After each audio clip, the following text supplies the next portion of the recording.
Vamos a acá poner presión.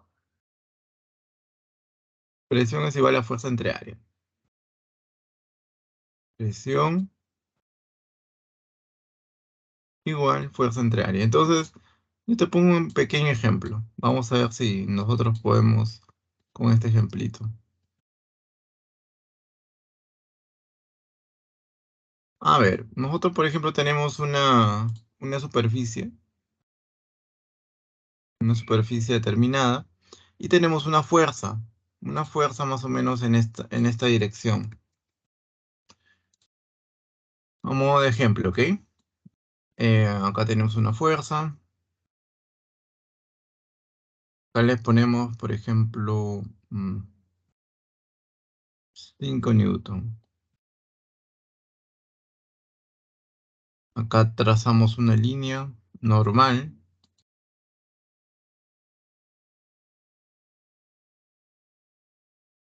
Una línea normal. O sea que forma 90 grados con esa superficie, ¿ok? Y te damos de dato, ¿no? Por ejemplo, que el área, en este caso, por ejemplo, es de 1 metro al cuadrado. 1 metro al cuadrado. ¿De acuerdo, jóvenes? Entonces, y queremos calcular la presión que se ejerce sobre esta superficie de área A, de 1 metro al cuadrado. Entonces, ¿qué es lo que vamos a hacer? Usar esta fórmula nada más. Presión es igual a F entre A. Cuando está definido de esa manera, jóvenes, es cuando esta fuerza es perpendicular al área. En este caso, esta fuerza no es perpendicular. Esta fuerza es inclinada, es oblicua. Entonces, acá tenemos que dar un dato adicional. Por ejemplo, que esto sea 37 grados. 37 grados. Bueno, en este caso, jóvenes, ¿qué se hace? ¿Cómo se procede? Se va a descomponer a esta fuerza en una componente perpendicular al área y una componente en este caso, paralela, como en este caso, paralela a la horizontal. Entonces, la componente perpendicular al área será esta de aquí. ¿De acuerdo, jóvenes? Esta de aquí. Y la componente paralela al área será esta de aquí. Profe, pero bueno, ahorita vamos a dar los detalles, ¿ok? Ustedes dirán, ¿qué pasó aquí? Lo único que hemos hecho es descomponer este vector en componente perpendicular al área y paralela al área, ¿ok? Ahora, perpendicular al área, si este ángulo es 37 grados, este señor vale 4 newton, ¿no? Y el otro tendría un valor de 3 newton, ¿ok? Muy bien, ahora, este vector ya no lo necesitamos, ya lo hemos descompuesto en esas componentes, ¿cierto? Muy bien. Entonces ya no necesitamos esta información tampoco. Ahora tenemos esas dos componentes, jóvenes. ¿Qué componente va a causar presión? Solamente va a causar presión la componente perpendicular al área. Nada más. La componente en este caso, ¿no? Que está en el plano de la superficie, no va a causar presión. Entonces, esta componente de 3 newton tampoco causa presión. La elimino. Solamente entonces me va a quedar una componente que me va a causar presión. Esa componente es la que es perpendicular, como ustedes pueden observar, perpendicular a la superficie. Entonces, esta componente tiene un módulo de 4 y el área de la superficie es 1, entonces reemplazamos aquí. Sería presión es igual a la fuerza perpendicular al área. En este caso vale 4 newton de módulo, ¿ok? Entonces colocamos 4, expresado siempre en unidades de fuerza, que son los newton, entre el valor del área. El área debe estar expresado en metros al cuadrado. Ten mucho cuidado con eso, porque te puede venir un problema que está expresado en centímetros al cuadrado, milímetros al cuadrado. Siempre tendrás que hacer la conversión.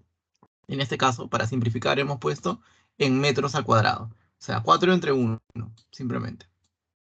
Y eso sería simplemente presión igual a 4. Las unidades de la presión son los pascales, ¿ok? Y se representa con una P y una A. Pascales. Así como las unidades de la fuerza son los newton, la unidad de la masa es el kilogramo, bueno, la unidad de la presión son los pascales en el sistema internacional de unidades. ¿De acuerdo, jóvenes? Entonces ahí hemos visto ahí una pequeña aplicación. ¿Hasta ahí todo bien? ¿Todo bien, jóvenes? Bueno, entonces vamos a continuar. Em, Vamos a ahora hablar de la densidad, ¿ok? La definición de densidad es, como lo vemos ahí, em, cantidad escalar que indica la masa de un objeto material por unidad de volumen, ¿no? Como ustedes pueden apreciar, esa sería la expresión matemática de la densidad. Ahora, ¿no? Acá te ponen un ejemplo de cuando tenemos masas diferentes y volúmenes iguales, ¿no? Cuando tenemos masas iguales y volúmenes diferentes es debido a que tenemos eh, se hace evidente esta expresión, ¿de acuerdo? Eso ya se lo dejo ya como tarea, ¿no? Lo importante es tener en cuenta estos jóvenes, ¿no? Que densidad es igual a masa del cuerpo entre el volumen de él. Y las unidades en el sistema internacional son los kilogramos por metros cúbicos. ¿De acuerdo, jóvenes? Entonces, ujú. Ahora, vamos a ver que los líquidos van a ejercer presión. En este caso, los líquidos en reposo van a ejercer un tipo de presión que se llama la presión hidrostática. Entonces, expresa la presión P en un fluido en reposo que varía linealmente con la profundidad. O sea, ahí tienes un recipiente, un líquido. Acá tienes a una profundidad H. Se le hace el diagrama de cuerpo libre. Y haciendo los cálculos respectivos, se llega a esa expresión. P es igual a P0 más ρ GH. En donde P sin el cero, el P simplemente es la presión absoluta. Y el P0 es la presión atmosférica. Y el ρ es la densidad de fluido. G aceleración de la gravedad. Y en este caso H es la profundidad, ¿de acuerdo? Eso faltó. Pero acá ya por el gráfico ya se puede uno dar cuenta de que el H es la profundidad. ¿De acuerdo, jóvenes? Entonces, eso sería, de esa manera se calcula la presión total debido a un líquido y al medio externo, a la atmósfera. Bien, ahora vamos a poner algunas observaciones, pero yo creo que esto lo vamos a poner así en modo más simple, ¿ok? Entonces, ¿cómo sería la presión total? Sería de la siguiente manera. Acá vamos a dibujar nuestro recipiente, ¿te parece? Recipiente así, más o menos así. Ahí está. Ahí da tu recipiente. Lo llenas de cierto líquido. Por ejemplo, este líquido. Ahí está. De cierto líquido. Ahí está el nivel superior del líquido. Y a una cierta profundidad nosotros vamos a querer calcular esta presión hidrostática. Y presión, en este caso, en caso general, presión total. Entonces vamos a trazar, por ejemplo, nosotros queremos calcular a este nivel que estamos trazando. Por ejemplo, a una profundidad H, H minúscula. Del nivel superior al punto en donde estamos trazando, esta es la profundidad que nosotros queremos tener en cuenta, ¿ok? Entonces, este es el nivel superior del líquido. Todo eso está lleno de líquido. Todo está lleno de líquido, ¿ok? Y lo que nosotros queremos es calcular la presión en cualquier punto de la línea amarilla que he dibujado. Profesor, cualquier punto, sí. Por ejemplo, en este puntito de aquí. En el punto, en este punto le voy a llamar M, por ejemplo. Le voy a llamar un puntito M. ¿Ok? Entonces, yo quiero calcular la presión total en el punto M. Entonces, si tú te das cuenta, este recipiente está abierto. está, digamos, está expuesto a la atmósfera. Arriba del recipiente está toda la atmósfera terrestre, ¿ok? Entonces, la presión total se la representa con la letra simplemente P. Cuando uno menciona P, uno escribe P, se refiere a la presión total. Entonces, acá voy a poner P y aquí voy a poner presión total.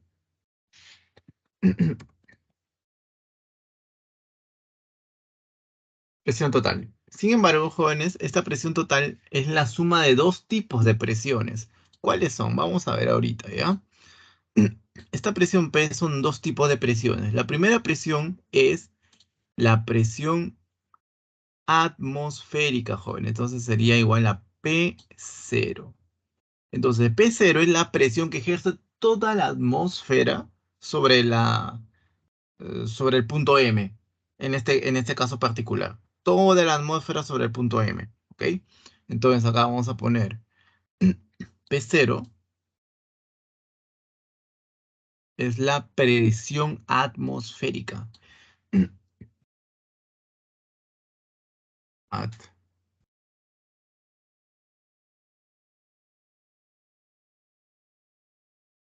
Presión atmosférica. ¿De acuerdo, jóvenes? El, eso sería la presión atmosférica, el P0, ¿de acuerdo?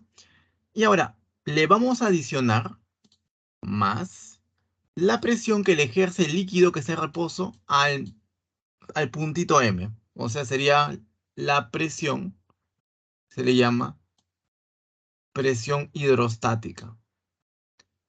También se le llama presión manométrica. Son diferentes términos que te indican lo mismo. Acá le vamos a poner presión hidrostática, ¿ok? O también llamado presión manométrica. Entonces acá se llama presión hidrostática. Hidrostática. Ok, jóvenes, entonces es bastante simple, ¿ah? La presión total, la presión absoluta, es igual a la suma de dos tipos de presión. Presión atmosférica, P0, y presión hidrostática, pH. Esta presión debida a este líquido que está sobre el punto M. ¿De acuerdo, jóvenes? Entonces, pero esta presión pH es conocida, ya se sabe más o menos cómo es su expresión. Entonces, hasta aquí estamos bien. Esta es la primera formulita que vamos a tener en cuenta, ¿ok? Ahora, el valor de P0 es un dato de problema, ¿de acuerdo, jóvenes? 10 a las 5 pascales aproximadamente. Y el valor de pH es lo que vamos a colocar a continuación. Presión hidrostática es igual densidad de líquido.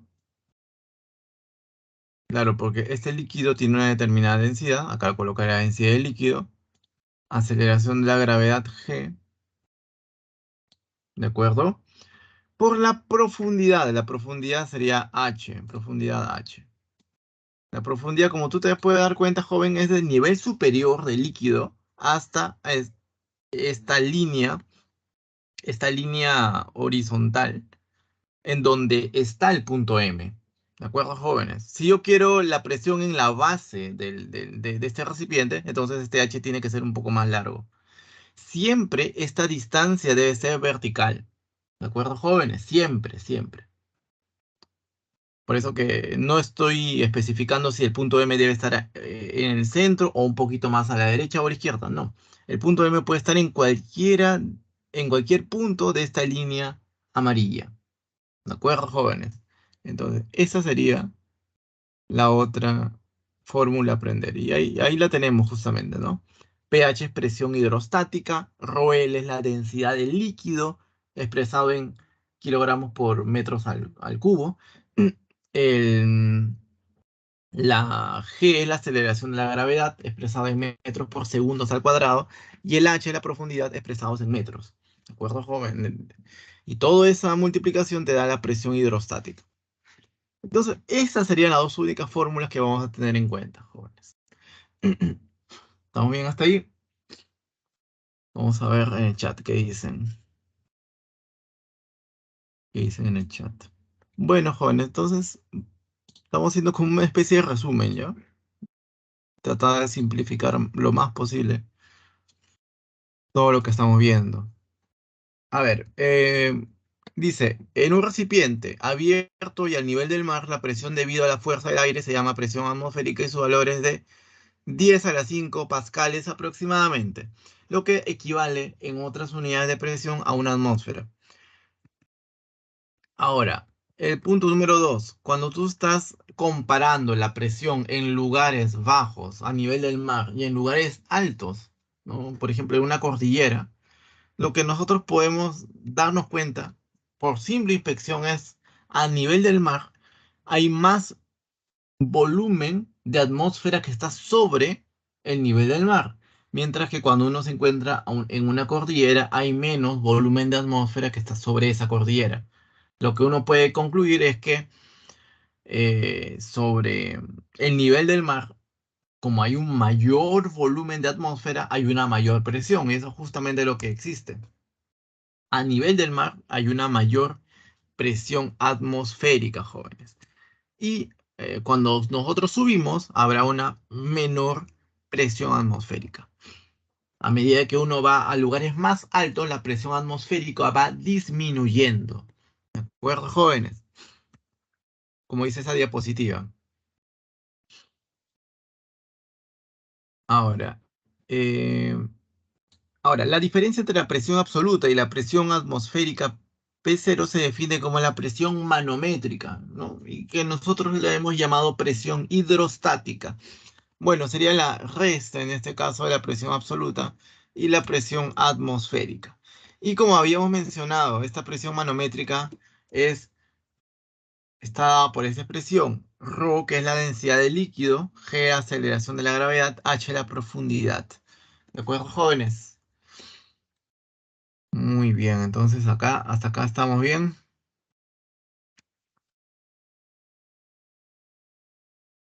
Ahora, hay muchas formas de medir la presión, como por ejemplo estos barómetros que vamos a ver aquí. Son estos dispositivos que utilizan estos tubos en forma de U para, utilizando algunos principios físicos, puede determinar la presión, por ejemplo, de un gas. ¿De acuerdo, jóvenes? Entonces, esto es lo que vamos a ver a continuación en la siguiente nota. Vamos a ver. Todo claro hasta aquí, jóvenes. Entonces, esta definición no es para nada complicada. Vamos a darle utilidad ahora mismo. Ustedes ya se van a dar cuenta. Bien, jóvenes, entonces vamos a siempre tratar de simplificar a lo máximo, ¿ok? Vamos a ver un tubo en forma de U. Vamos a ver este tubito en forma de U, ¿ok? Más o menos así. Ese tubito en forma de U.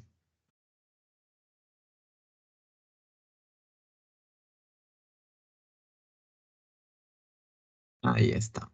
Ahora, mira, jóvenes, vamos a empezar a jugar aquí.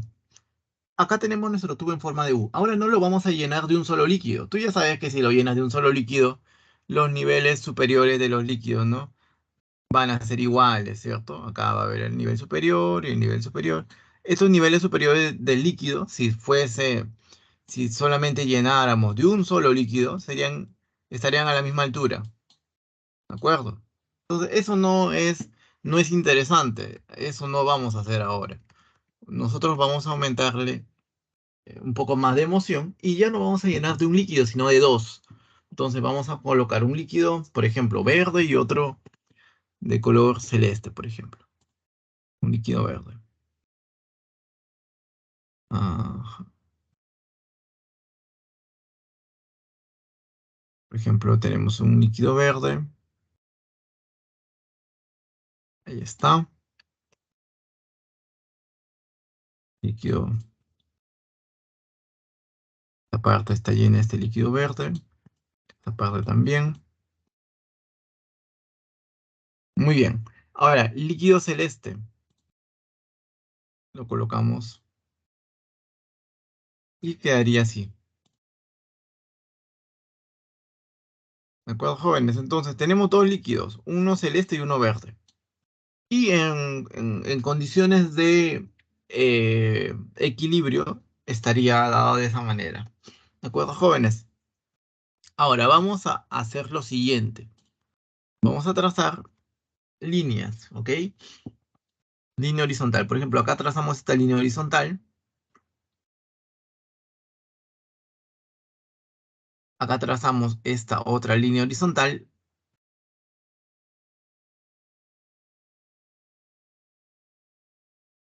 Y acá está otra. Entonces acá vamos a poner puntitos. Acá, por ejemplo, que sea el punto A y el punto B. Punto A, punto B. Aquí, por ejemplo, el punto C. Este que sea el punto D. Este que sea el punto E. Y este que sea el punto F. ¿De acuerdo, jóvenes? Entonces estamos trazando estas líneas horizontales. Son unas líneas imaginarias. ¿Qué es lo que queremos nosotros? Nosotros queremos comparar las presiones. Queremos nosotros saber simplemente si son iguales o son diferentes. Por ejemplo, la presión A con la presión B. ¿Ok? La presión C o en el punto C con la presión en el punto D. También la presión en el punto E, presión en el punto E, con la presión en el punto F. ¿De acuerdo, jóvenes? Entonces, jóvenes, regla práctica, y eso está en tu guía también. Si trazamos una línea horizontal y esa línea horizontal tenemos dos puntos y esos dos puntos están en diferentes líquidos, entonces las presiones son diferentes. En este caso, el punto A y el punto B se encuentran en diferentes líquidos. Por lo tanto, la presión absoluta en esos puntos, en el punto A y en el punto B, no son iguales, son diferentes. Diferentes, ¿ok? Ahora, el caso contrario, si tú trazas una línea horizontal y dos puntos de esa misma línea horizontal pertenecen al mismo líquido, pues las presiones serán iguales. En este caso, el punto E y el punto F pertenecen a la misma línea horizontal y pertenecen al mismo líquido. El punto E pertenece al líquido verde y el punto F también al verde. Entonces cumple con el requisito. En este caso, la presión en el punto E y la presión en el punto F son exactamente iguales en este caso. ¿De acuerdo, jóvenes? Entonces ya sabemos en qué caso las presiones son iguales, en qué caso las presiones son diferentes, ¿no? Bastante sencillo. Si el punto pertenece a diferentes líquidos, presiones diferentes. Si pertenece al mismo líquido, presiones iguales. ¿De acuerdo? Muy bien. Ahora, profe, ¿pero qué pasa en este caso cuando tengo esta línea horizontal en donde tengo al punto C y al punto D? Acá podría entrar un debate, ¿no? Claro, profesor, porque justo esta línea horizontal pasa por el límite entre el líquido celeste y el líquido verde. Entonces, en ese caso, ¿qué hacemos?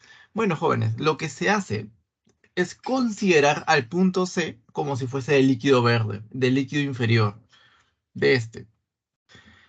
Y en este caso, como consideramos de que el punto C pertenece al líquido verde y el punto D también pertenece al líquido verde, la presión en el punto C y la presión en el punto D van a ser exactamente iguales. ¿De acuerdo, jóvenes? Entonces, eso es lo que nosotros vamos a tener en cuenta, esta propiedad. Con esta propiedad podemos ya empezar a hacer nuestros primeros problemitas. Jóvenes, ¿cómo vamos? ¿Todo bien hasta ahí? Sí, muy bien, jóvenes. Ya saben, pueden escribir en el chat, podemos hacerlo más interactivo esto. Un tema un poco denso lo que vamos a ver en realidad, pero bonito. Esto tan inofensivo, jóvenes, es lo que justamente estamos viendo aquí, ¿no? Es el principio de funcionamiento de estos dispositivos que estamos aquí apreciando, ¿no? De estos manómetros. Los manómetros funcionan de esa manera. Acá tienes un manómetro, que es básicamente un tubito en forma de U, en donde, usando las propiedades que hemos visto, la presión estaría dado por esa expresión. Acá tenemos un manómetro de tubo cerrado, ¿de acuerdo? En este caso, cuando tienes un manómetro de tubo cerrado, la presión atmosférica ya no se tiene en cuenta, simplemente estaría dado por la presión manométrica o hidrostática en este caso. Y en este caso tenemos otro dispositivo que se usa para calcular la presión atmosférica, que es el barómetro, ¿ok? En los tres dispositivos jóvenes siempre se usa el concepto ese bastante simple que hemos colocado hace un momento. Ese criterio, ¿no? En qué caso las presiones son iguales, en qué caso las presiones son diferentes. ¿De acuerdo, jóvenes? Entonces, claro, esto tiene que reforzarse con problemitas, ¿ok? Con problemitas. A ver. ¿Qué problemitas podemos ver? Yo creo que podemos hacer varios problemas con esto. A ver, el problema número uno, por ejemplo, veamos el problema número uno. Dice, un líquido uno de densidad ρ1 se encuentra en reposo en un tubo uniforme abierto en forma de U, justamente de lo que estamos hablando. Si por la rama derecha del tubo se vierte otro líquido 2 de densidad ρ2 y ambos líquidos quedan finalmente en reposo, como muestra la figura, determina verdadero o falso. Entonces tenemos este tubo en forma de U, ¿de acuerdo? Al inicio tenía estos niveles superiores al mismo, digamos, con la misma profundidad, ¿no? Estos niveles superiores al mismo nivel.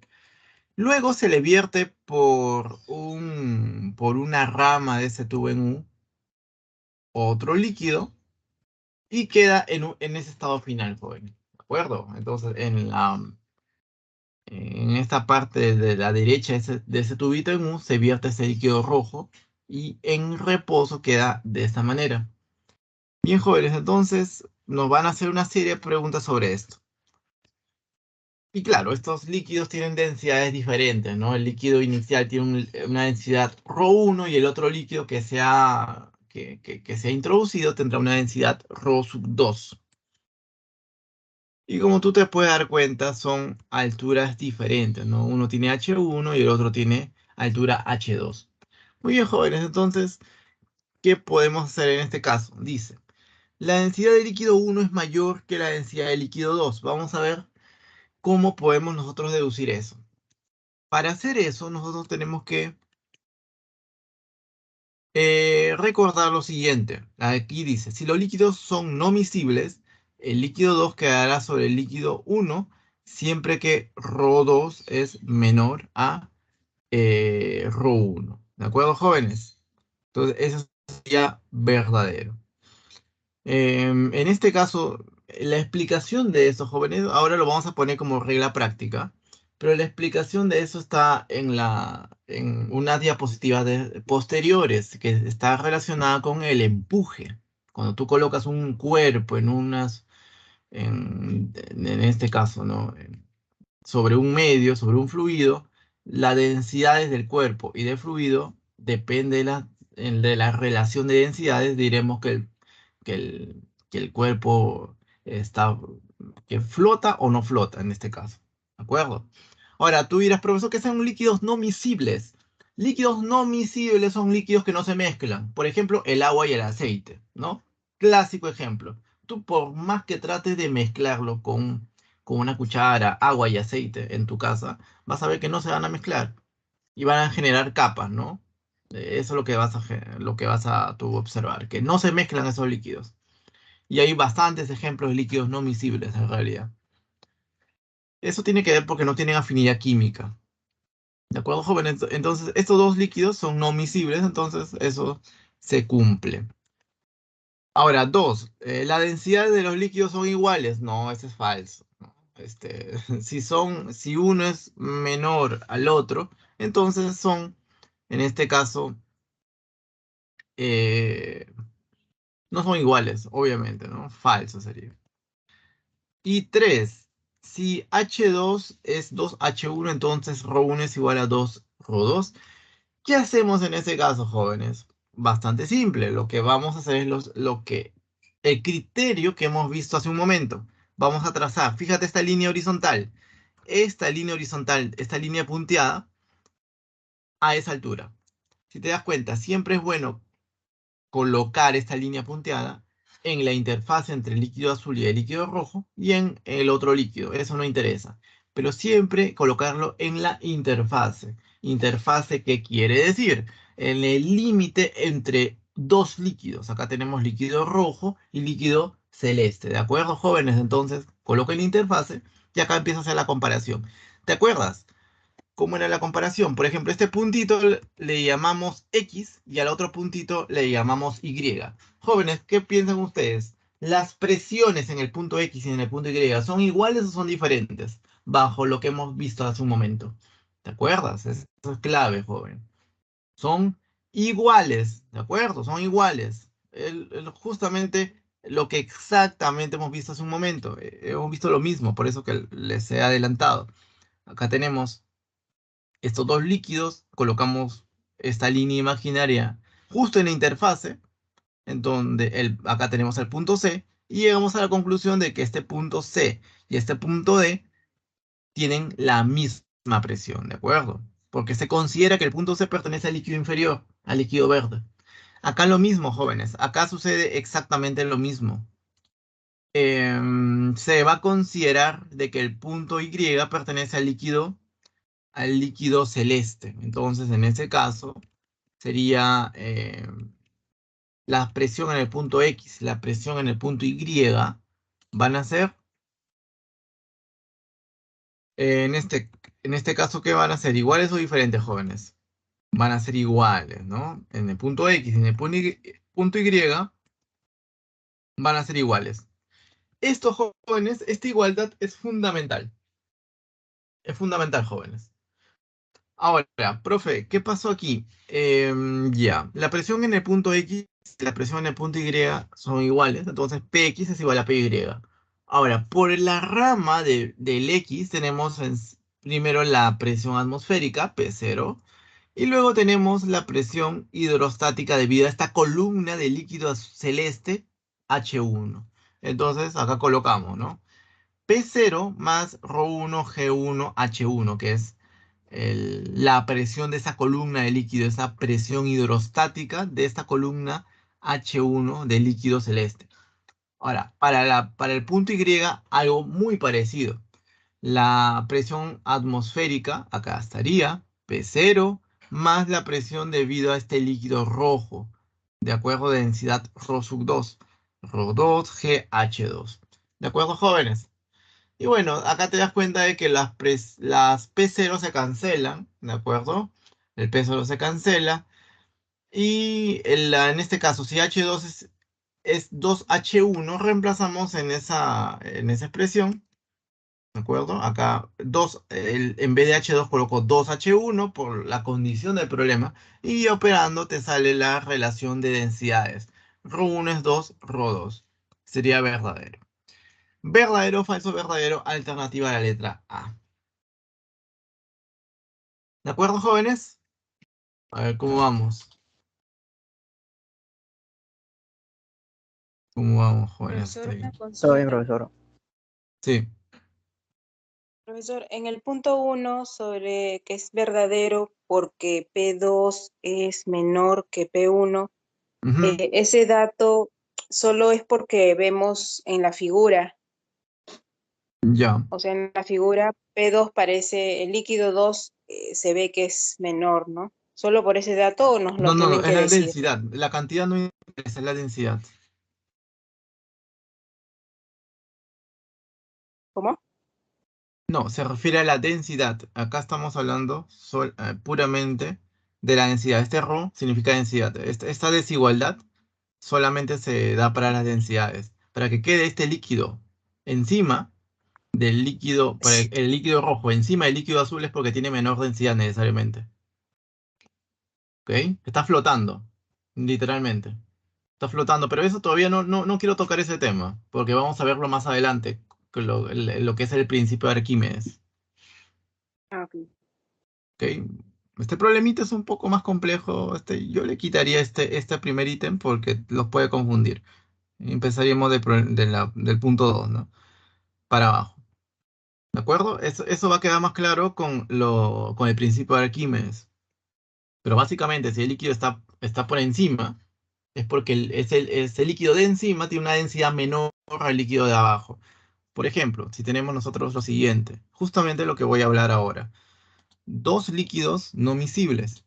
O sea, un líquido encima de otro. O sea, y tú lo puedes generalizar para varios líquidos. Acá, por ejemplo, tenemos un recipiente y ya no vamos a tener un líquido, sino vamos a tener dos. ¿Ok? Vamos a tener dos líquidos. Ya. Entonces, vamos a tener, por ejemplo, líquido verde por aquí. Líquidos azul por aquí. Dos líquidos. Y estos líquidos son no miscibles, o sea, son líquidos que no se mezclan. No hay reacciones químicas entre esos líquidos, no son afines, entonces no se mezclan. Ahí, ya. Entonces, si el líquido azul tiene una densidad, este líquido azul, voy a colorearlo, ¿ok? Este líquido azul tiene una densidad ρ1 y el líquido verde, este líquido verde, tiene una densidad, en este caso, ρ2. Lo que uno puede deducir sin saber absolutamente nada, si esto se ve así, es que la densidad de ρ1, como está encima del líquido verde, debe ser menor a la densidad del líquido verde. ¿De acuerdo? Eso es lo que nosotros tenemos que tener en cuenta. Eso, como te repito, es debido al principio de Arquímedes. ¿Ok? Está relacionado con eso. Ahora, em, no tiene que ver con la cantidad. O sea, tú puedes colocar un montón de líquido azul y siempre va a permanecer por encima del líquido verde. Está relacionado con la densidad, no con la cantidad, no con el volumen del líquido. Esa creo que era tu pregunta, ¿no? Ahora, vamos a aprovechar esa pregunta para hacer algo más interesante. Por ejemplo, ahora queremos calcular la presión total en este puntito de aquí. Y le voy a llamar el punto M. ¿De acuerdo? Entonces, profe, ¿qué hacemos en este caso? Tú dirás, ¿no? Acá tenemos dos líquidos, ya no tenemos uno. Entonces, se complica, un poquito se complica, pero no es nada del otro mundo. Vamos a ver. Presión total, ¿te acuerdas a qué era igual? Tú dirás, sí, profe. Era igual a la presión atmosférica, ¿te acuerdas? P0, más la presión manométrica o la presión hidrostática.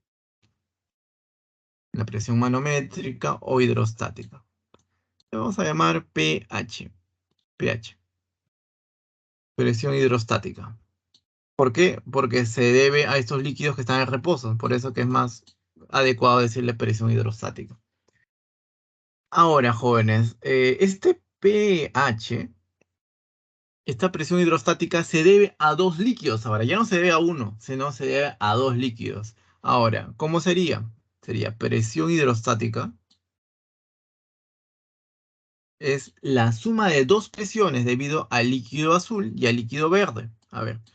La presión hidrostática del líquido azul sería la siguiente, considerando de que este líquido azul tiene, acá tenemos una profundidad de H1. Acá colocamos H1. De aquí hasta aquí es H1. Entonces, la presión hidrostática debido al líquido de azul de densidad ρ1 sería densidad ρ1 por la aceleración de la gravedad y por esta profundidad h1. ¿De acuerdo, jóvenes? Entonces, esta sería la presión hidrostática debido a este líquido azul. Pero eso no es todo. Nosotros tenemos también un líquido verde. Entonces le tenemos que adicionar, le tenemos que agregar más la presión hidrostática debido a este líquido verde. Entonces sería la densidad del líquido verde, ρ2, aceleración de la gravedad del líquido verde, es la misma para todo, G, y la profundidad del líquido verde. Acá le vamos a colocar una profundidad, por ejemplo, H2, ¿de acuerdo? En general, estamos generalizando. Acá la profundidad sería H2. Entonces acá sería H2. ¿De acuerdo, jóvenes? Entonces, esa sería la forma para calcular esa presión hidrostática debido a dos líquidos no miscibles. Y tú dirás, profesor, y si tuviese 3 o 4 o n líquidos no miscibles, el procedimiento es análogo. Si tuvieses 3 líquidos no miscibles, por ejemplo, acá tuvieras un líquido rojo, acá sería más densidad 3, ρ3, GH3. Otro líquido de otro color, densidad 4, ρ4 por G por H4. Y así sucesivamente. ¿De acuerdo, jóvenes? Entonces estamos viendo el caso más sencillo para dos líquidos. Pero eso se puede generalizar. Ahora, ¿dónde vamos a usar esto? Justamente en el siguiente problema. En el problema número 2, creo. Problema número, problema número 2, justamente este. Dice, la figura muestra un tubo uniforme en forma de U que contiene tres líquidos, A, B y C, no miscibles, cuyas densidades son de 3 gramos por centímetro cúbico, 5 gramos por centímetro cúbico y 4 gramos por centímetro cúbico respectivamente. Si la longitud de la columna de líquido A es 30 centímetros, ¿cuál debe ser la longitud H de la columna de líquido C para que los tres líquidos permanezcan en reposo? Entonces ahí tenemos ese tubo en forma de U. ¿De acuerdo, jóvenes? Entonces aquí ya tenemos tres líquidos, ¿no? El A, el B y el C. ¿Qué es lo que hacemos en este caso? ¿Qué es lo que se recomienda? Trazar líneas horizontales, ¿no? ¿Qué línea horizontal me conviene trazar? Lo vamos a ver a continuación. Esta línea de aquí. Esta línea que estoy volviendo a repetir, que estoy recalcando, esta línea horizontal es la que vamos a trazar. Y en ese punto, en esta línea horizontal, vamos a tener dos puntos, el punto X y el punto Y. Lo mismo que habíamos visto hace un momento, ¿no? Si dos puntos pertenecen a la misma línea horizontal y están en el mismo líquido, las presiones sobre esos puntos son iguales. ¿Ok? En ese caso, el punto X pertenece al líquido azul. Y el punto Y, como está en la interfase, se considera que pertenece al líquido inferior, que en este caso sería el líquido azul. Entonces la presión en X y la presión en Y serían iguales. Eso es lo primero que vamos a ver a continuación, ¿ok? Entonces, Px igual a Py. Con esa ya salió todo prácticamente. Ya hemos hecho casi la mitad del problema, ¿de acuerdo? Entonces, acá te dice, en el estado de equilibrio las presiones en los puntos X e Y son iguales, por lo que hemos mencionado. Ahora, ¿qué es la presión Px? La presión Px es, recuerda de que ese tubito está abierto, entra por acá la atmósfera y vamos a tener que calcular la presión hidrostática del líquido amarillo, la presión hidrostática del líquido celeste. Entonces, para Px va a ser presión hidrostática. Primero, presión atmosférica, acá está, más las presiones hidrostáticas del líquido A y del líquido B, ¿de acuerdo? La presión hidrostática del líquido A sería densidad del líquido A, ρA, por G, aceleración de la gravedad, y por 0,3, ¿de acuerdo? Profe, ¿por qué 0,3? Porque vamos a expresarlos en bueno, en este caso lo estamos expresando en metros, ¿de acuerdo? A esta longitud, en vez de colocar 30 centímetros, estamos colocando 0,3 metros. Por eso que acá estamos con 0,3. Este ρAg 0,3 es la presión hidrostática del líquido amarillo, del líquido A. Ahora, le tenemos que adicionar la presión hidrostática del líquido de celeste, el B. ρB, G, y sería H menos 0,3, ¿de acuerdo? Por eso, porque no conocemos esta longitud, lo único que sabemos que esta longitud es H, nada más. Entonces sería H menos 0,3. Todo este producto, ¿no? ρB, G, H menos 0,3 sería la densidad bueno, perdón, la presión hidrostática del líquido V sobre punto X. ¿De acuerdo, jóvenes? Ahora. Por otro lado, vamos a la otra rama, la presión en el punto Y. Bueno, sería la presión atmosférica, P0, más la presión debida a este líquido C. Sería ρC, la densidad del líquido C, por la aceleración de la gravedad G, por la profundidad H, desde el nivel superior hasta el punto Y, ese sería H. Y se acabó el problema, jóvenes. Si te das cuenta acá, P0 con P0 se cancela. Reemplazas el ρA expresado en kilogramos por metro cúbico si es posible, aunque en este caso se podría hacer una excepción. Ya se van a dar cuenta más adelante por qué. Entonces, acá cancelaste los peceros. Y acá, en este caso, en este problemita, lo que se ha hecho es lo siguiente. Se ha reemplazado estas densidades con unidades de gramos por centímetro cúbico. Tú dirás, profesor, ¿era necesario pasarlo a kilogramos por metro cúbico? En realidad, para algunos casos sí es muy necesario, pero en este caso no era tan necesario, puesto de que estas unidades, están en gramos por centímetro cúbico. En estos tres términos, el primero, segundo y tercero, están, digamos, con las mismas unidades, gramos por centímetro cúbico. Si tú lo cambiabas a kilogramos por metro cúbico, te salió un factor simplemente, un factor multiplicativo, que al final se cancelaba. ¿De acuerdo? Entonces, ese es un pequeño truco. Lo que se te recomienda para evitar malos entendidos es que lo transformes a kilogramos por metro cúbico, que no es nada del otro mundo tampoco, ¿no? Eso es para evitar malos entendidos, ¿de acuerdo? Pero acá ya se está usando el truquito, ¿no? Si las tres densidades están aquí y las tres tienen las mismas unidades, entonces vamos a colocarlas en esas unidades que no son las del sistema internacional, son las de gramos por centímetro cúbico. Entonces, ese es el pequeño truco. Al final no pasa nada, ¿no?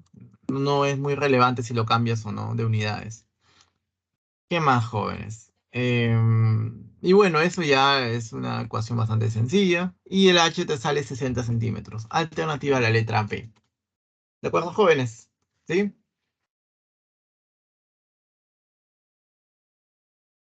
¿Todo claro hasta ahí?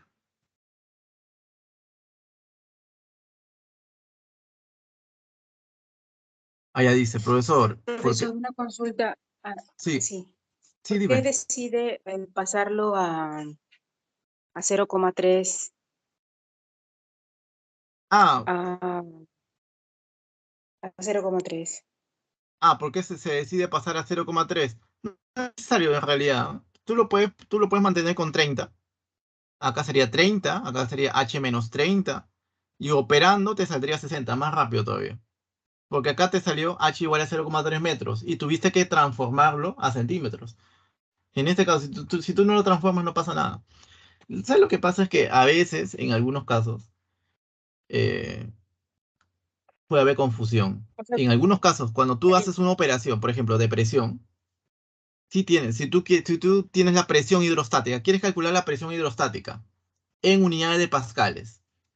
Ahí obligatoriamente tienes que tener tu densidad en kilogramos por metro cúbico y todas tus cantidades físicas en las unidades del sistema internacional, necesariamente.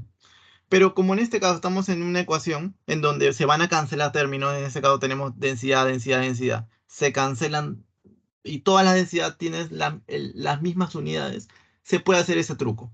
Entonces aquí En este caso, si tú dices, no, yo quiero usar 30 centímetros, no hay ningún problema. Acá le pones 30, acá sería H menos 30.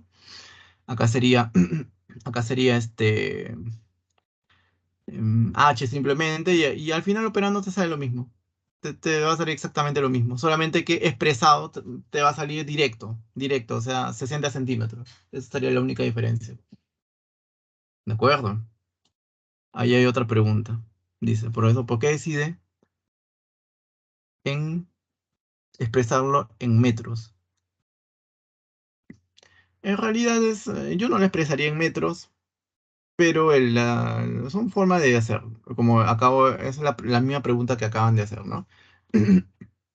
Si tú le expresas en metros o en centímetros, no es muy relevante. ¿Por qué? Justamente porque estamos en una ecuación de este tipo. Si yo te pido que calcules la presión como tal, la presión hidrostática, por ejemplo, del líquido A más el líquido B, más la presión atmosférica, ahí sí tú tienes que, caballero, colocarlo en las unidades correctas, ¿ok? Pero en este caso no, en este caso no es necesario.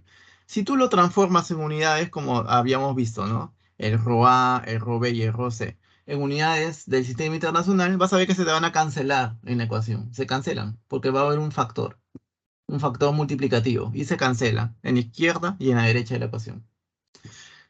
Y bueno, va a ser Profe, prácticamente. Claro, yo te recomiendo que, hasta que te asegures colocándolo en las buenas unidades, en las del sistema internacional. Sí, pregunta. profesor, disculpe. Presión Ujú. atmosférica no le pone a B porque no está a la superficie, ¿verdad? Es menor, ¿verdad? Exacto, claro, claro. La presión atmosférica, esta rama de la izquierda le afecta a la presión atmosférica. La rama de la derecha también le afecta a la presión atmosférica. B no está en contacto con la atmósfera, por eso que no se le coloca. En realidad no es en ese criterio, sino que a la izquierda tenemos el tubo abierto, le afecta la presión atmosférica, y a la derecha también. Por ejemplo, tú cierras el tubo de la derecha. Supongamos que cierras el tubo de la derecha. Entonces, acá en la ecuación sería presión atmosférica, lo demás sigue, y este P0 sería cero, porque no está el tubo cerrado. Por ejemplo, sería un caso, ¿no? Este P0 sería cero. No habría presión atmosférica. Pero en este caso tenemos dos tubos abiertos, ¿no? Entonces no tiene nada que ver eso. La presión atmosférica siempre afecta a la superficie del líquido superior, ¿ok? En este caso a la superficie del líquido A afecta en este caso y a la superficie del líquido C en el otro caso. ¿De acuerdo? ¿Está claro? Sí, profesor, gracias. Ujú. Ok, jóvenes, ahora vamos a pasar a lo que es el principio de Pascal.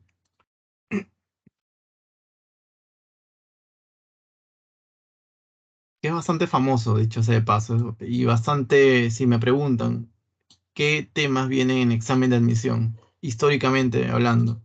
Príncipe de Pascal es uno de los favoritos de los examinadores. A ver, dice, la presión adicional aplicada a un fluido en equilibrio se transmite completamente a todos los puntos del fluido y a las paredes del recipiente que lo contiene. Entonces, vamos a explicarlo de una manera un poquito más sencilla, ¿ok? Acá tenemos un líquido. Le damos un incremento de presión en un punto del líquido, y ese incremento de presión se transmite en todos los puntos de ese líquido. Por ejemplo, aquí, y en todos los puntos del líquido va a haber ese mismo incremento de presión. Entonces, en eso consiste el principio de Pascal, básicamente. Y lo mismo, ¿no? Si acá, si tú tienes un fluido, que en este caso sería gas, ya no es líquido, sino es un fluido. De nuevo, ¿no? Acá tendrías para todos los puntos el mismo incremento de presión. Yo no estoy diciendo que todos los puntos tengan la misma presión. Lo que se está diciendo aquí es que si uno da un incremento de presión, ese incremento se transmite a todos los puntos del fluido, ya sea líquido o ya sea gas. Eso lo vamos a ver más adelante. Ahorita era más sencilla. Prensa hidráulica. Dice, consiste en dos recipientes interconectados, con especie de tubo en U, pero de mayores dimensiones, ¿no? De secciones transversales diferentes que contienen un líquido y dos émbolos, o pistones de áreas diferentes, ¿no? Parecido, como te dije, a un tubo en forma de U.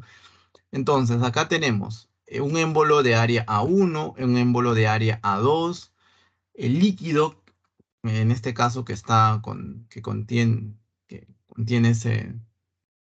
todos esos recipientes.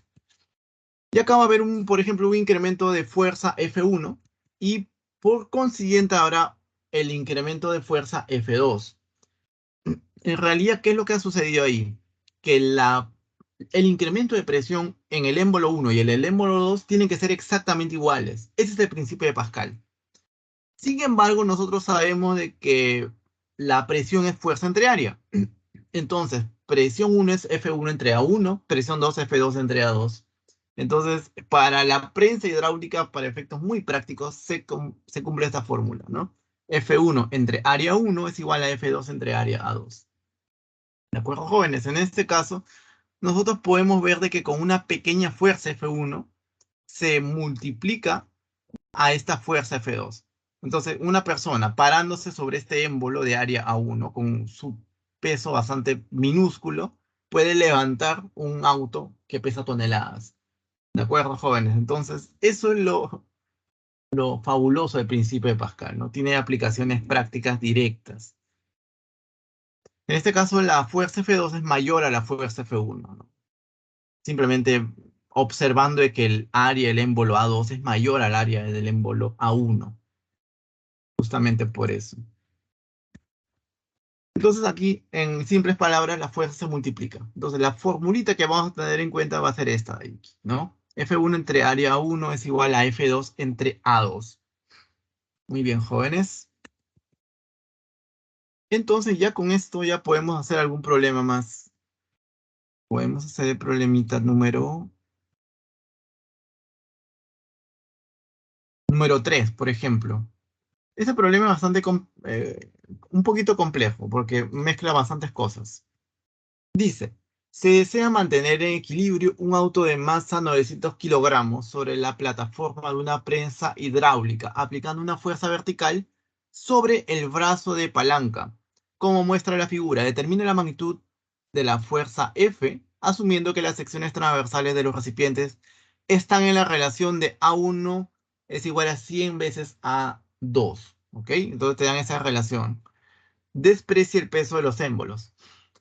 Muy bien, jóvenes, entonces, ¿qué hacemos en este caso? Ahí tenemos a nuestra prensa hidráulica. Ahí en la parte de la izquierda tenemos un auto. A la derecha tenemos un pistón que va a estar accionado con una palanca. ¿Ok? Entonces, uno le va a dar una cierta fuerza, en este caso esta fuerza F, a esta palanca, esta fuerza vertical F. Y esta palanca, en la parte de la derecha de la palanca, o sea, esta parte de aquí, va a ejercer otra fuerza, un F', por ejemplo, hacia el émbolo. ¿De acuerdo? Entonces, eso es lo que nosotros vamos a ver a continuación. Ahora, por dato de problema te dicen de que esta parte de la palanca es 3L cuartos y esta es L cuartos. ¿De acuerdo? Ese es por dato de problema. El área del émbolo de la izquierda es A1, el área del émbolo de la derecha es A2. Solución entonces, jóvenes. Nosotros vemos de que esta palanquita, cuando es accionada hacia arriba, porque eh, esta especie de bisagra es fija, este extremo derecho lo que haría es bajar, ¿cierto? Este señor sube, este punto sube, y este punto bajaría. Se le ejerce una fuerza hacia abajo, una fuerza F2 se le está llamando, ¿ok?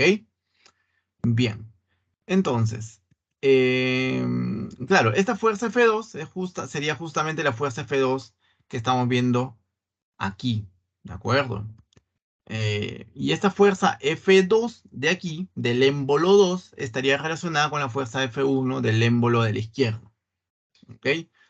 Lo que nosotros necesitamos en este caso es conocer la fuerza F2, ¿no? La fuerza F1 justamente te piden la fuerza F. Entonces, nosotros podemos conocer la fuerza F conociendo la fuerza F2. Ahora, profe, ¿qué es lo que pasa aquí? Bueno, lo que pasa aquí es lo siguiente, jóvenes, que hacemos un diagrama de cuerpo libre al auto. Al auto le hacemos un diagrama de cuerpo libre, peso hacia abajo, mg, F1 hacia arriba. ¿Te acuerdas? Suma de fuerzas que apunta hacia arriba es igual a la suma de fuerzas que apunta hacia abajo. Entonces acá tenemos el principio de Pascal, eso ya lo sabemos. Y si el auto se mantiene en equilibrio, F1, como les había comentado, es igual a mg. ¿De acuerdo? F1 apunta hacia arriba, mg apunta hacia abajo. F1 es igual a mg. Muy bien. Ahora, vamos con la palanca. ¿Qué podríamos aplicar en la palanca, jóvenes? Hace un momento hemos aplicado la primera condición de equilibrio. En la palanca sería más recomendable aplicar la segunda condición de equilibrio. Entonces, bueno, reemplazando 2 en 1 tendrías esto. ¿De acuerdo, jóvenes? Entonces, bueno, antes de aplicar la segunda condición de equilibrio, ¿qué se ha hecho aquí? Bastante simple. El F1 se lo ha reemplazado aquí.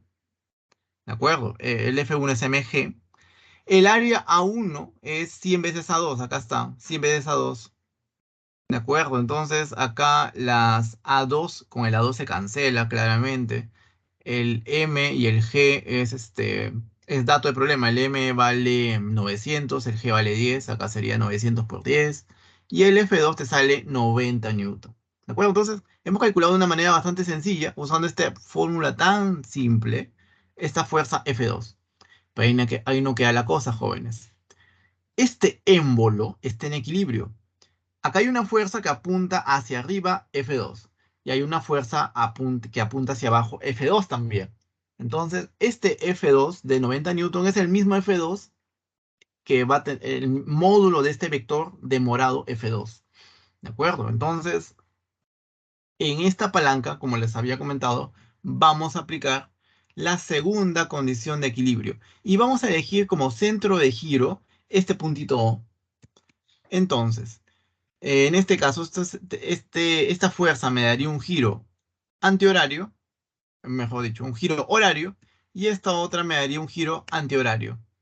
¿De acuerdo? Ahora, ¿cómo se calculan esos torques? Ya lo hemos visto ya con lujo de detalle, ¿no? En las clases pasadas, ¿no? Siempre tienes tu fuerza y tu brazo de palanca. Este es el centro de giro, el centro de giro O. Esta sería la fuerza y el bracito de palanca sería esta longitud de aquí, que sería L cuartos coseno de teta. Profe, ¿de dónde salió el ángulo teta? Simplemente lo colocas, nada más. Y acá sería L cuartos coseno de teta. Profesor, ¿es necesario colocar L cuartos coseno de teta, L cuartos coseno de teta? No es muy necesario, jóvenes. Acá, por ejemplo, fíjate en ese triángulo, en estos triángulos, en el triángulo grande y en el triángulo más pequeño. ¿De acuerdo? Acá, ¿en qué punto le ponemos? Bueno, ya. En ese triángulo pequeño y en el triángulo más grande. ¿Te acuerdas del teorema de Tales de Mileto? ¿De acuerdo? Si acá este era como K y este era como... A ver, lo voy a poner aquí. No quiero que quede muy... Son pequeños trucos, jóvenes. Eso ya es un poco más matemático, ya no es físico. Pero siempre es bueno tener en cuenta. ¿Te acuerdas del teorema de Tales, no? Era... Tú tienes estos segmentos, estas líneas paralelas, ¿ok? Y tienes acá dos líneas que no son paralelas, están así. ¿De acuerdo? Entonces, estas longitudes, por ejemplo, longitud A, longitud B, C y D, están en relación, ¿no? Esta es A entre B igual a C entre D. ¿Te acuerdas? ¿Todos se acuerdan de eso? ¿Ya lo llevaron ahora en geometría? ¿Llevaron, jóvenes, teorema de Tales? A entre B es igual a C entre D. ¿De acuerdo? Eso es lo que podemos aplicar a ese triangulito. Lo mismo podríamos aplicar. O sea, ¿qué es lo que podemos vamos a hacer? Fácil. Esta longitud es como 3L cuartos, 3L cuartos, y este es como SL cuarto. Entonces, esta longitud sería como 3LK, por ejemplo, u otra constante, y esta sería como 3L cuartos K. ¿De acuerdo? Así de simple, joven. O sea que colocar el coseno de teta es algo arbitrario en realidad. No es relevante, porque al final se te va a cancelar. No viene al caso. No es muy relevante. Tú le puedes poner una constante de proporcionalidad como tú gustes. Cualquier constante de proporcionalidad. Porque por el teorema de Tales, eso siempre se va a cumplir, ¿no? Esas proporciones. Entonces, acá ese segmento. Este 3L cuartos coseno de teta sería el brazo de palanca ¿para quién, jóvenes? ¿Para F o para F2? Sería para F, ¿cierto? Para F sería su brazo de palanca. ¿Y el brazo de palanca para F2 cuál sería? L cuartos coseno de teta. Claro, ese sería su bracito de palanca. Claro, va del centro de giro perpendicular a la prolongación de la fuerza F2. Entonces acá, de la segunda condición de equilibrio, el torques en sentido horario es igual a la suma de torques en sentido antihorario. Torque en este caso, ¿no? En sentido horario sería F fuerza, F, por su brazo de palanca. El brazo de palanca es 3L cuartos coseno de teta. Es igual al torque en sentido antihorario. Sería F2, aquí está, por L cuartos coseno de teta. ¿De acuerdo, jóvenes? Entonces, en ese caso,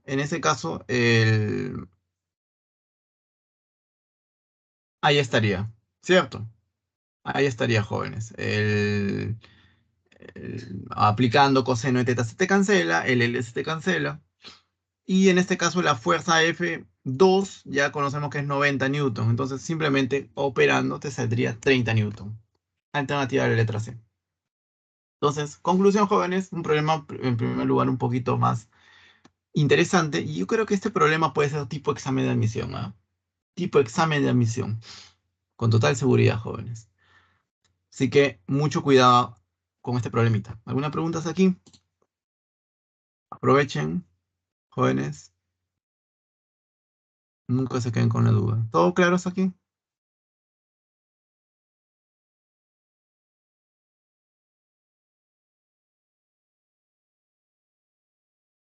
Todo Sí, bien, ¿no? profesor. Listo. Ahora, jóvenes, vamos a ir a lo que es el principio de Arquímedes. Principio de Arquímedes dice lo siguiente. Tiene una larga historia este principio de Arquímedes, ¿no? Era, era bastante alucinante. ¿Cómo determinar que un objeto, en este caso, eso le pidieron al sabio Arquímedes, que la corona era de oro puro o si lo habían estafado al rey? Eso es lo que el mismo rey le pregunta a Arquímedes. Entonces, sin tocar, el rey no quería que toquen la corona. Sin tocar, ¿cómo determinar de que esa corona era de oro puro o le habían puesto alguna otra aleación para bajarle el valor? Entonces, fue genial en realidad ese descubrimiento. Para la época fue muy genial, fue espectacular. ¿Qué dice el principio de Arquímedes? Dice, todo cuerpo sumergido totalmente o parcialmente en un fluido experimenta una fuerza vertical hacia arriba de igual magnitud que el peso del volumen del fluido que desplaza.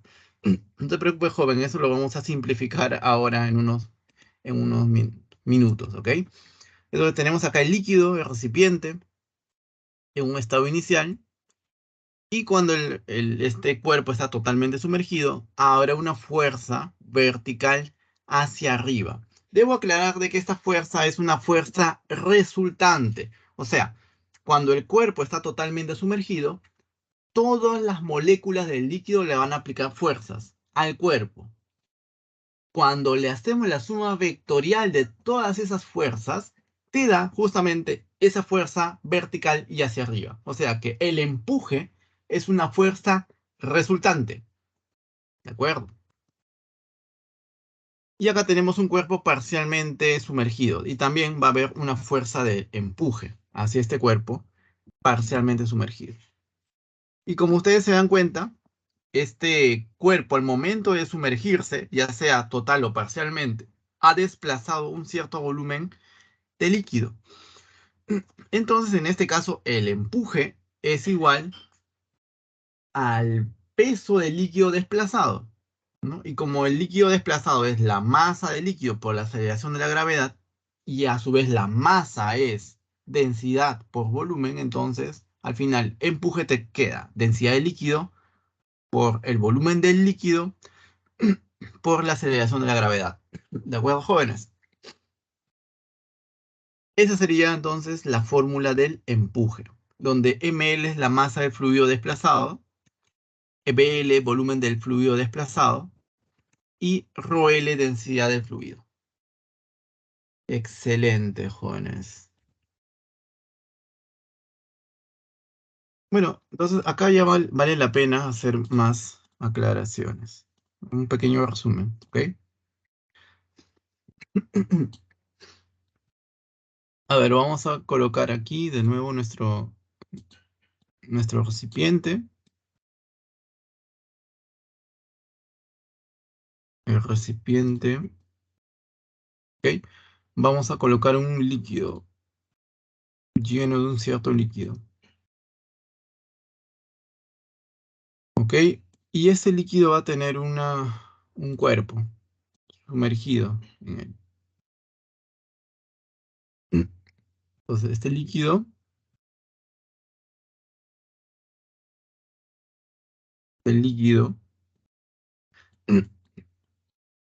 va a tener por una densidad ρl, por ejemplo, densidad de líquido.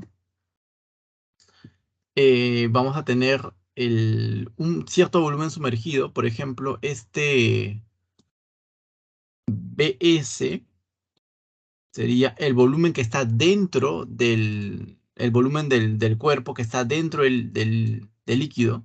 Se le llama volumen sumergido. ¿De acuerdo? Y vamos a tener en cuenta la aceleración de la gravedad, que siempre es la misma, ¿no? Es vertical y hacia abajo. Ya desde las primeras semanas ya sabemos lo que es la aceleración de la gravedad, G. Entonces, jóvenes, habíamos dicho que todas las moléculas de este líquido, todas las moléculas de este líquido le generan una fuerza a este cuerpito que está dentro de ese líquido.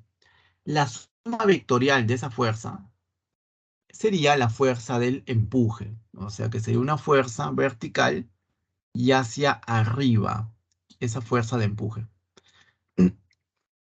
Entonces, acá tendríamos a nuestro empuje. Ahora, ¿a qué es igual en módulo a esa fuerza del empuje? Empuje va a ser igual, primero, la densidad de líquido, ρl. Segundo, le multiplico la aceleración de la gravedad, g. Y finalmente, por el volumen del líquido sumergido. Bueno, perdón, el volumen del cuerpo sumergido, el BS. BS. O el volumen del líquido desplazado, cualquiera de los dos. Volumen del cuerpo sumergido o volumen del líquido desplazado. Al final los dos son iguales. El BS. Ahí está. Esa sería entonces la expresión, jóvenes, para el empuje. Y recalcando que esta fuerza de empuje es siempre vertical y hacia arriba. Nunca va a haber una fuerza de empuje oblicua. Eso es imposible, ¿ok? Salvo en casos especiales, pero eso no sería, no sería parte de lo que estamos viendo ahora, ¿de acuerdo? Estamos viendo hidrostática. En hidrostática, este empuje tendría una dirección vertical y hacia arriba. Bien, jóvenes, entonces, bien, vamos a ver un problemita.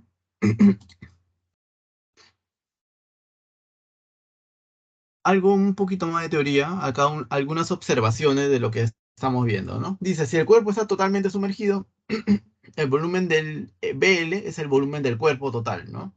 si el cuerpo está parcialmente sumergido, el BL' es una fracción del volumen del cuerpo.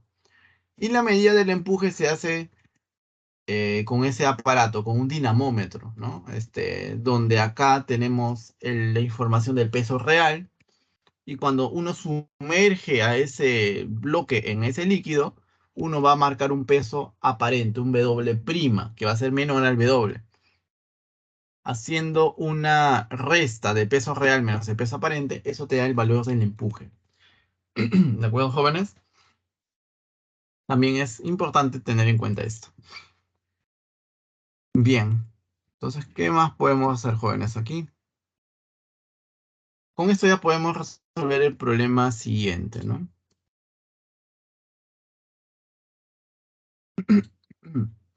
Muy bien. Los problemas 4 y 5 podemos hacer. A ver, ¿qué dice el problema 4? Dice, un cilindro recto de densidad 900 kilogramos por metro cúbico y de altura 20 centímetros y de sección circular de área a 75 centímetros al cuadrado se mantiene en equilibrio sumergido en el agua, tal como muestra la figura. Determine la magnitud mínima de la fuerza vertical hacia abajo que se debe ejercer sobre el cilindro para mantenerlo completamente sumergido. ¿Ok? La magnitud mínima. Entonces, acá tenemos ese cilindro. Obviamente ese cilindro tiene una densidad diferente a la del líquido, tiene una densidad menor a la del líquido. ¿De acuerdo? Entonces, ¿qué es lo que vamos a hacer a continuación? Vamos a hacer algo bastante usual, jóvenes. Todo se encuentra en equilibrio, entonces vamos a hacer un diagrama de cuerpo libre. ¿A quién le vamos a hacer el diagrama de cuerpo libre? Al cilindro. Primero la fuerza que está actuando sobre el cilindro, que está apuntando hacia abajo. ¿De acuerdo? Una fuerza F. Después el peso del propio cilindro, el mg. ¿Y qué otra fuerza más faltaría, jóvenes? La fuerza que le genera el líquido al cilindro, que sería la fuerza del empuje vertical hacia arriba. ¿De acuerdo? Entonces, de la primera condición de equilibrio, fuerzas que, bueno, vectores, suma de fuerzas que apunta hacia arriba es igual a suma de fuerzas que apunta hacia abajo. La fuerza que apunta hacia arriba es E, y las fuerzas que apuntan hacia abajo sería F y mg. Ahí tenemos la primera ecuación. Ahora, E, por lo que hemos visto hace un momento, es densidad del líquido, que en este caso es agua, rho de agua, el volumen el volumen sumergido, que sería el volumen del agua, acá le colocan volumen de agua, pero es el volumen del cilindro prácticamente porque está completamente sumergido, y por G. Y por el otro lado tenemos este M se lo ha reemplazado por Rho por B. Profe, ¿de dónde salió eso? Por si acaso, yo sé que algunos ya saben, pero... Densidad es igual, jóvenes, siempre a masa entre volumen. Definición de densidad. Lo único que se ha hecho es lo siguiente. Es esta masa despejarla. O sea que masa es igual a densidad por volumen. O sea, el volumen lo he pasado a multiplicar. Eso es todo lo que se ha hecho. ¿De acuerdo? Entonces, en vez de colocar M, coloco Rho por B. Eso es lo que se ha hecho aquí. En vez de M, se le coloca Rho por B. Ahí está. Entonces, Rho, la densidad del cilindro por el volumen del cilindro. ¿De acuerdo? Ahora, esto queda como ecuación 1. Por dato, el volumen del agua es igual al volumen del cilindro, es igual a qué es igual el área del cilindro. La base por su altura sería A por H. Ajá, entonces en este caso, 2 en 1, reemplazo 2 en 1. Ahí tenemos, jóvenes. Si te das cuenta, el problema ya salió porque, mira, tienes la densidad del agua, tienes el área del cilindro, tienes la altura del cilindro, el G es dato también de problema, el Rho, en este caso, es la densidad del cilindro, que es de 900. Y o sea, que reemplazando te sale el F. El F que es lo que uno quiere, ¿no? La fuerza mínima en este caso. Operando 1,5 newton, la alternativa a la letra D. ¿De acuerdo, jóvenes? Entonces, ¿hasta ahí alguna pregunta? Profe, ¿cómo concluye que el volumen del agua debe ser igual al volumen del cilindro? Ah, ya. El volumen, el volumen de agua, bueno, acá lo han definido así de esa manera, pero sería el volumen sumergido. Nosotros hemos manejado, por eso que lo he visto, lo hemos visto de manera un poquito paralela aquí. Empuje es igual a densidad de líquido, correcto, por la aceleración de la gravedad, por el volumen sumergido, ¿ok? Otros libros lo dicen volumen del agua desplazada, también. Es correcto, pero yo creo que es más saludable para nosotros, para evitar confusiones, colocar acá volumen sumergido del cuerpo. En este caso, el volumen sumergido es el volumen del cilindro mismo, ¿no? Por eso que es manejando esta definición que estamos haciendo aquí, más simplificada, vemos que el volumen del agua es el volumen del cilindro, porque está completamente sumergido, porque este B agua es el volumen sumergido, y como el cilindro está completamente sumergido, volumen sumergido es volumen del cuerpo total. ¿De acuerdo? Si estuviese parcialmente sumergido sería una fracción del volumen total, pero en este caso está completamente sumergido.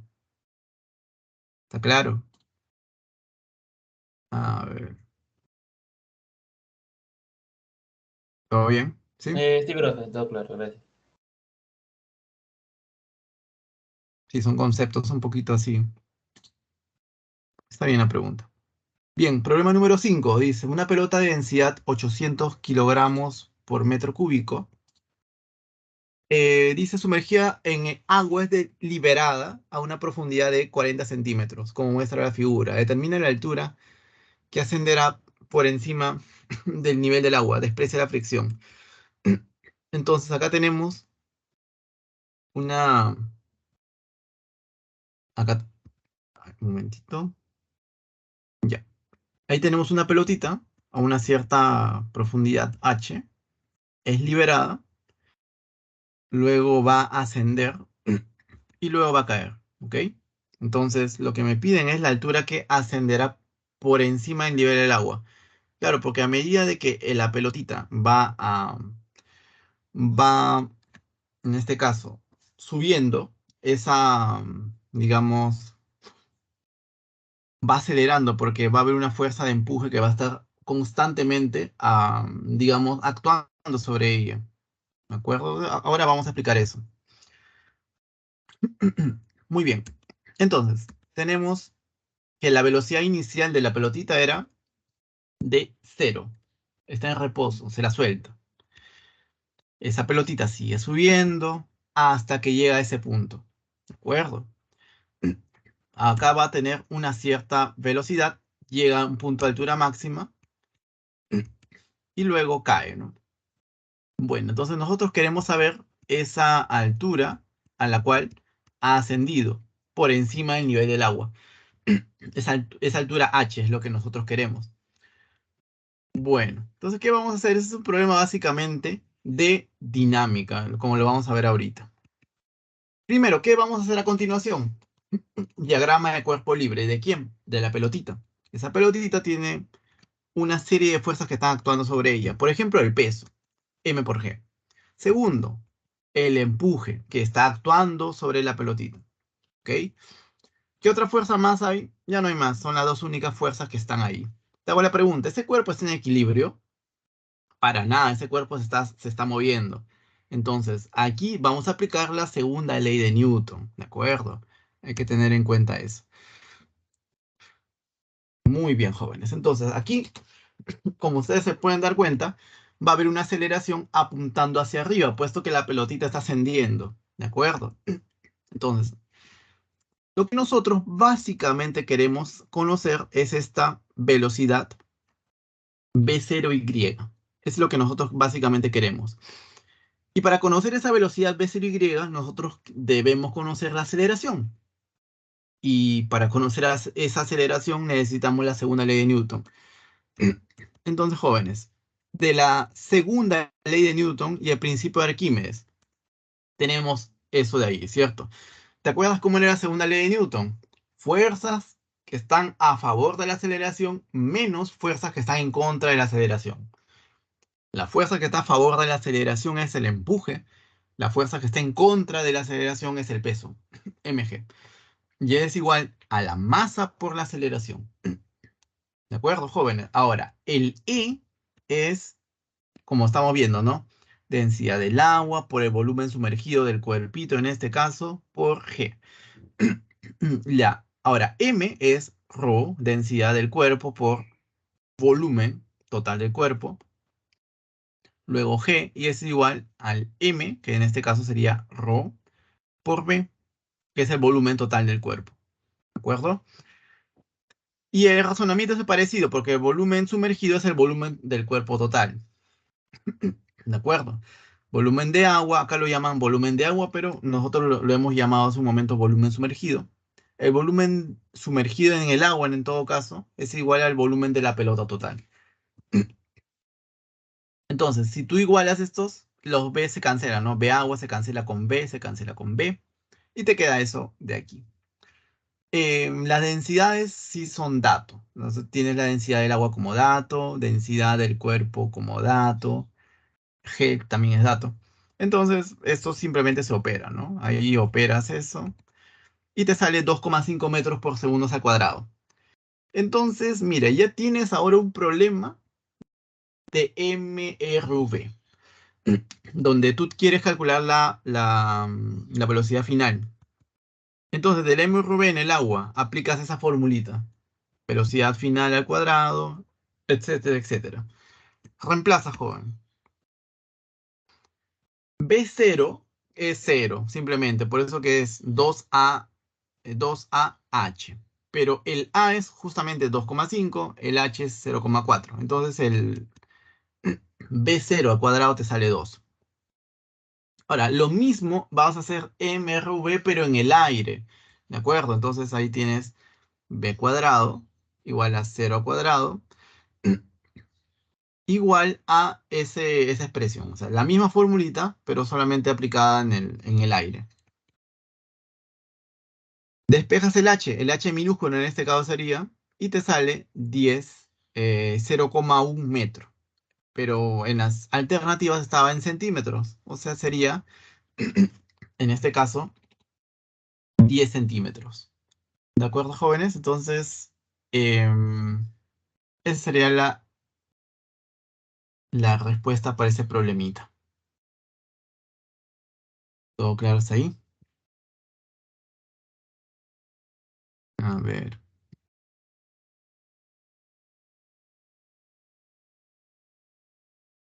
Claro, uno dice, ¿no? Profesor, ¿por qué uno no ha visto esto en la realidad? Porque en la realidad hay viscosidades, hay turbulencias.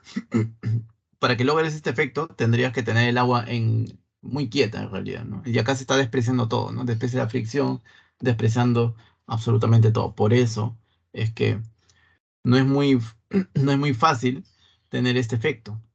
Porque el agua debe estar en reposo. Inclusive en las piscinas, el agua no está en reposo, si tú te das cuenta, ¿no? El agua está en movimiento constante.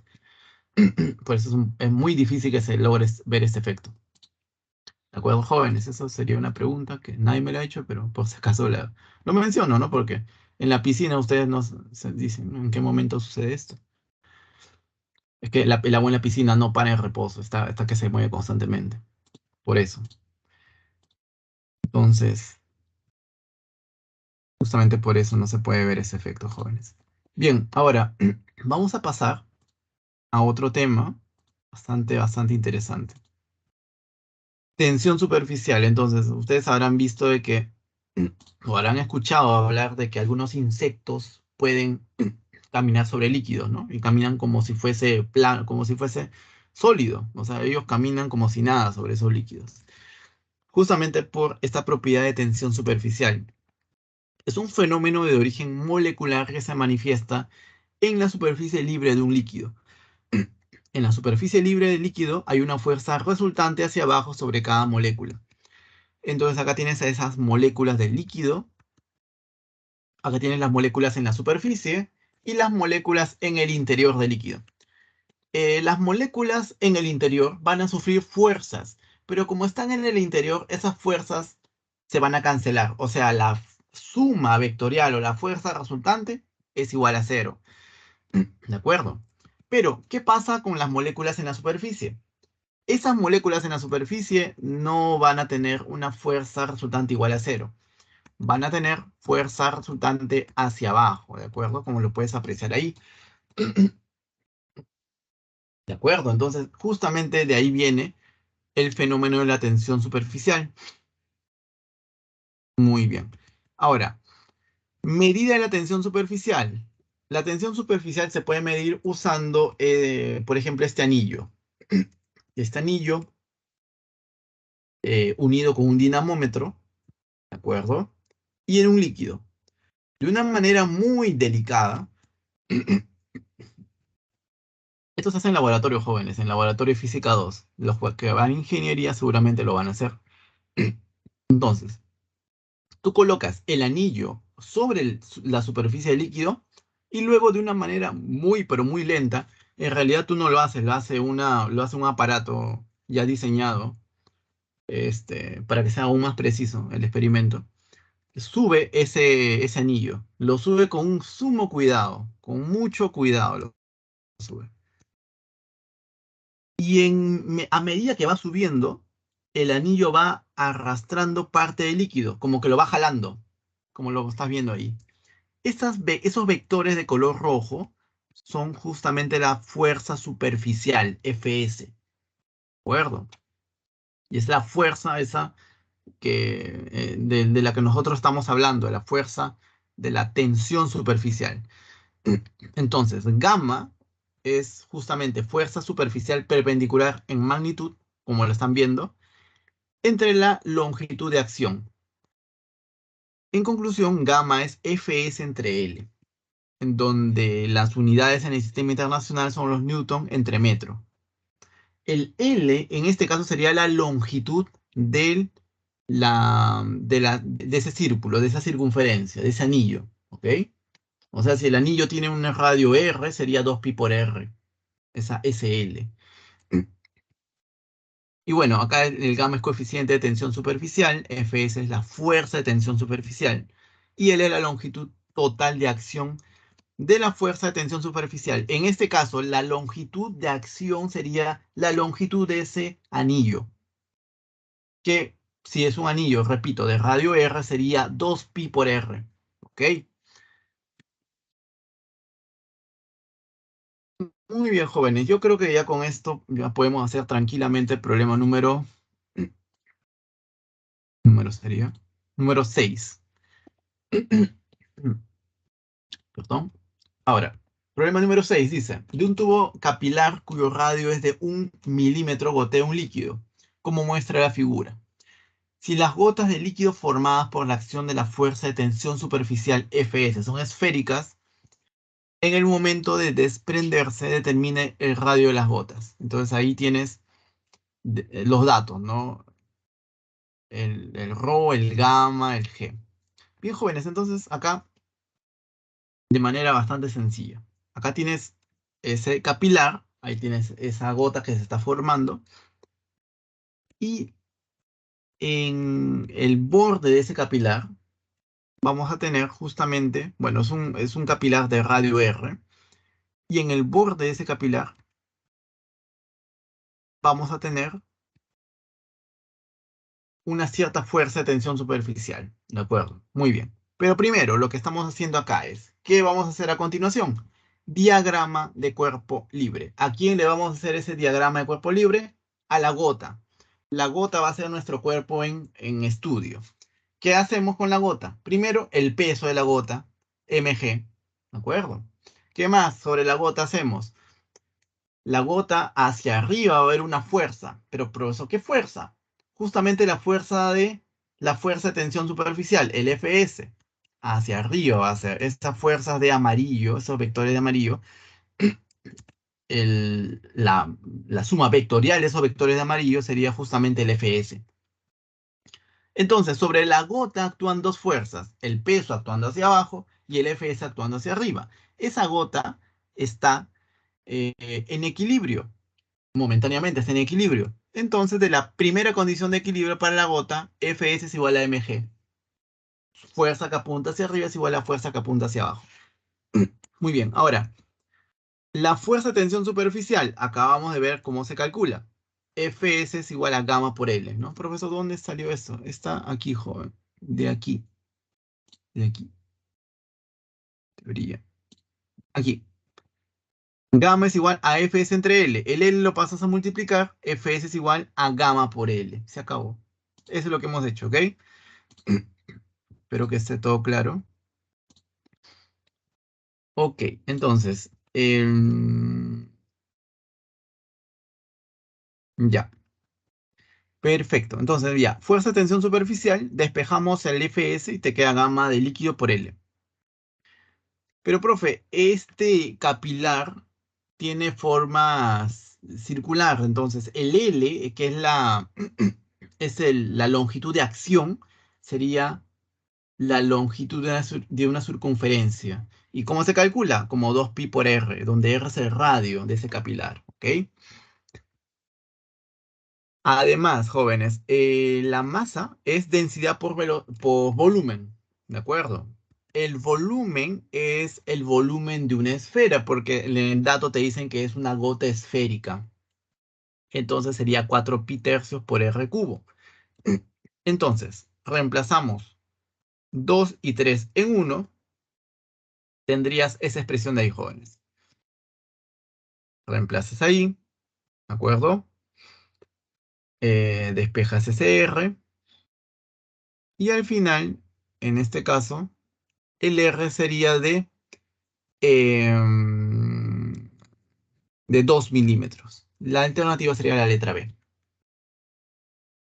¿De acuerdo, jóvenes? Entonces, este problema aparentemente complicado no lo es tanto. Lo único que hemos hecho es, primero, condición de equilibrio fijo, y luego diagrama de cuerpo libre. Acá tenemos al peso apuntando hacia abajo, la fuerza superficial apuntando hacia arriba.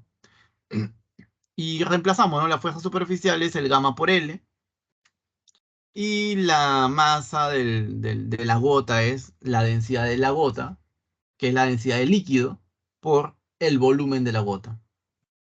Y bueno, y ahí igualas, empiezas a operar y el problema ya salió, naturalmente. Muy bien, entonces justamente R mayúscula sería el radio de las gotas. Sería 2 milímetros, la alternativa a la letra B. ¿No? Un problema bastante interesante, bastante bonito. A ver, preguntas hasta ahí.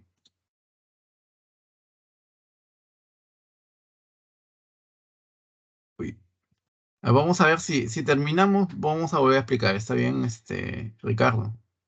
Si terminamos, volvemos a explicar. Vamos a continuar. Esta es una parte bastante densa en realidad. Vamos a ver ahora lo que es un fluido en movimiento. Ya no está en reposo, todo bonito, ahora va a estar moviéndose. ¿Qué es un fluido, primero, ideal? Es un fluido que cumple 4 requisitos, como lo van a ver a continuación. Primero, es un fluido con densidad constante, fluido uniforme. Es un fluido incompresible, o sea que no se puede dilatar ni comprimir, ¿de acuerdo? Es un fluido no viscoso, o sea, no hay fricción interna en el fluido. Y es un fluido no turbulento, o sea, no hay remolinos dentro del fluido. ¿De acuerdo? Entonces, en eso, si ese fluido cumple esas 4 condiciones, entonces estaríamos hablando de un fluido ideal. Ahora, ¿cómo se define el flujo de un fluido o caudal? El caudal se define como el volumen de un fluido en un intervalo de tiempo. Entonces tú tienes una cantidad de fluido y esa cantidad de fluido cae en un determinado intervalo de tiempo. De esa manera calculas el caudal. Y las unidades en el sistema internacional serían los metros cúbicos por segundo. ¿Ok? Ahora, profe, ¿es la única manera de calcular el caudal? No, hay otra manera también alternativa, que es esa de ahí y que es la que más vamos a usar. ¿Qué es? caudal igual al A, área, por V, que es la velocidad del fluido. O sea que en este caso tenemos un fluido con rapidez V atravesando un área de sección transversal A. Entonces, si eso sucede, el caudal está definido por la multiplicación del área por la velocidad de ese fluido. Bueno, en este caso, hablando de una manera mucho más precisa, es la rapidez media del fluido. ¿De acuerdo? Y bueno, ahí está justamente lo que estamos diciendo. Ecuación de continuidad, jóvenes. Entonces, para un fluido ideal que se transporta por un tubo y debido a la conservación de la masa, se dice que el caudal es constante. Pero, profe, el caudal es constante, pero el caudal a su vez es A por V, por rapidez, por V. Entonces, sería A1 por V1 es igual a A2 por V sub 2. Donde A1 y A2 son áreas de secciones transversales del tubo. V1 y V2 son rapidez del fluido a través de A1 y A2 respectivamente. Y es lo que tenemos aquí, ¿no? El V1 a área A1 y el V2 área A2, ¿de acuerdo? Entonces, si tú te das cuenta, donde hay menor rapidez, hay una área mayor. Y donde hay mayor rapidez, hay una área menor. ¿De acuerdo? Entonces, eso ustedes lo han visto seguramente cuando abren el caño. Cuando tú abres el caño, en la parte de arriba del líquido que está cayendo, tiene un diámetro mayor a cuando va bajando. El chorro de agua, a medida que va cayendo, el diámetro del agua que está cayendo se hace cada vez más pequeño. ¿Por qué? Porque a medida que va cayendo, va ganando rapidez. Justamente es por eso. Y justamente estarían viendo ahí la ecuación de lo que podría describir la ecuación de continuidad. Y ahí tenemos una serie de observaciones, ¿no? Que lo pueden ustedes leer tranquilamente. Ahora, esto lo vamos a ver en el siguiente problema. Problema número 7. Problema número 7 dice.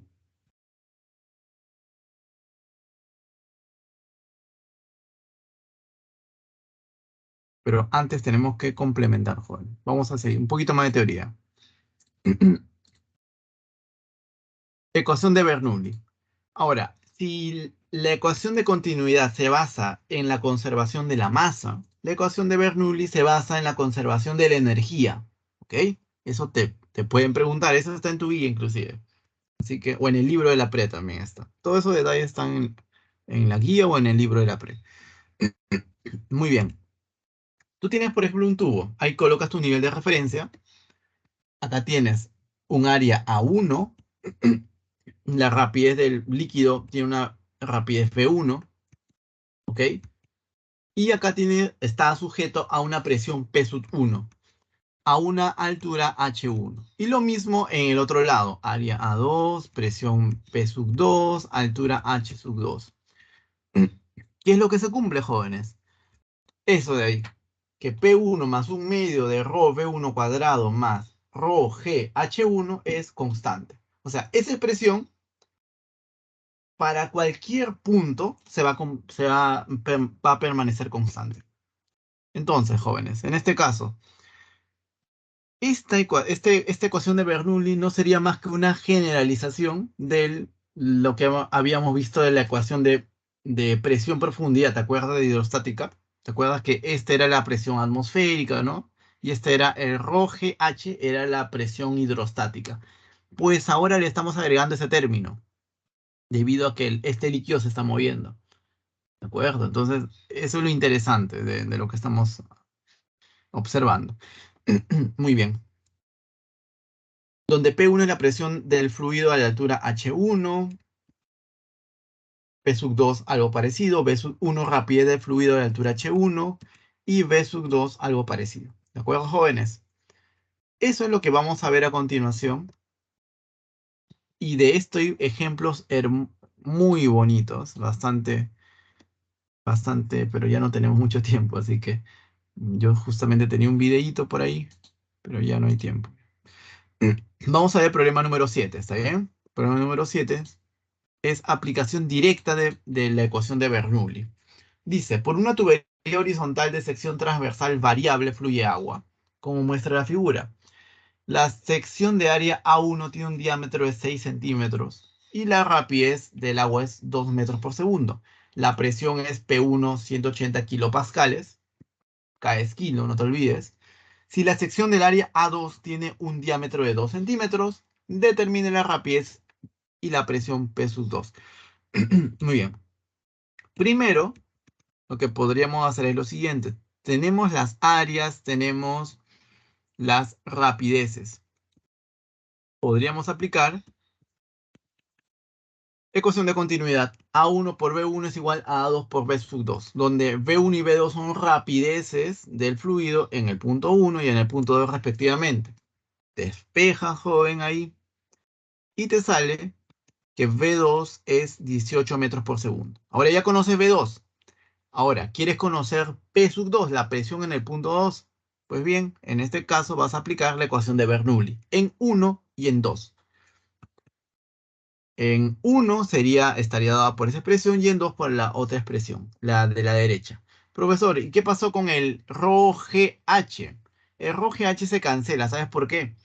Como hemos colocado acá nuestro nivel de referencia, el H1 es igual al H2 y es igual a su vez a 0. Por eso que acá ya no aparece el más ρGH, ni acá tampoco, ¿ok? Porque acá hemos colocado nuestro nivel de referencia. Justamente por eso. Y profe, tú puedes colocar en cualquier punto tu nivel de referencia, claro. Y al final no afectan los cálculos, ¿ok? Igual se cancelaban, esas contribuciones se cancelaban, no pasaba nada. Muy bien. Y reemplaza, joven, eso simplemente no es reemplazo. Acá tienes todo lo que ves, P1, ρ, B1, B2 es dato. Lo único que haces es reemplazar. Y P sub 2 te sale 20 kilopascales. Alternativa, la letra A. ¿De acuerdo, jóvenes? Entonces, eso básicamente es reemplazo.